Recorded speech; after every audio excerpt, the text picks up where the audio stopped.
Kanya-kanyang pagdiriwang ng Araw ng Kalayaan sina Pangulong Bongbong Marcos at Vice President Sara Duterte. Nang tanungin tungkol sa estado ng UNITEAM, ang sagot ni VP Sara, hindi na kami kandidato. Nasa frontline ng balitang yan si Maricel Halili.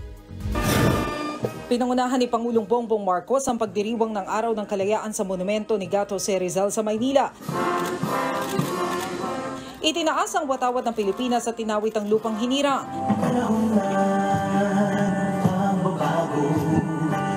Sinundan ito ng kontrobersyal na bagong Pilipinas Hymn at Pledge.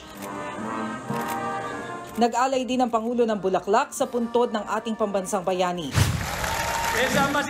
Kinahapunan, nagtungo si Pangulong Marcos sa Quirino Grandstand para sa Parada ng Kalayaan. Sa kanyang talumpati, binigyang diin muli ng Pangulo ang kahalagahan ng unity o pagkakaisa. Ipakita natin sa buong daigdig na ang tunay na kapangyarihan ay hindi nasusukat sa lakas o sa yaman, kung hindi sa tunay na kahulugan at katwiran ng ating ipinaglalaban. Sa alab ng pag-ibig sa bayan, at sa di matatawarang pagkakaisa ng ating mga mamamayan. Dapat din daw magbalik tanaw sa mga ginawang sakripisyo ng ating mga bayani. Nakakalungkot isipin na marami sa mga kabataan ngayon ang hindi kilala ang gumbursa. Nakalimot na sila sa lahat ng pinagdaanan ng ating bansa upang magkaroon ng kasarinlan. Pinili naman ni Vice President Sara Duterte na pangunahan ang pagdiriwang ng Araw ng Kalayaan sa Davao City. Dumalo siya sa flag raising ceremony at nag-alay ng bulaklak sa bantayog ni Rizal.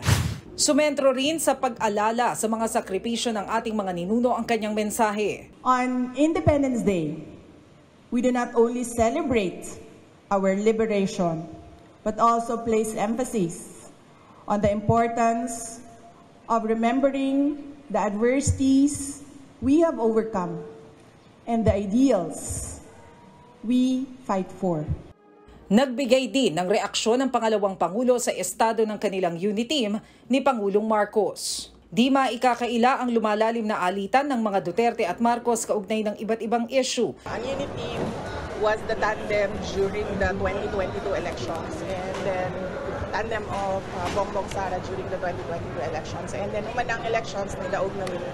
And gapasalamat mi sa ato ang mga kaigsuunan sa ating mga kababayan sa kanilang suporta sa tandem noong 2020. We are not candidates anymore. Sa ngayon, nakatuon daw ang atensyon ni VP Sara sa kanyang tungkulin bilang pangalawang Pangulo at pagiging kalihim ng Department of Education. Nagbabalita mula sa Frontline, Maricel Halili, News 5. Mga kapatid, may Los Baños po. Huwag magpahuli sa mga balita at impormasyong dapat ninyong malaman. Para sa mas malawak na balitaan at diskusyon, mag-follow at mag-subscribe sa social media pages ng News 5.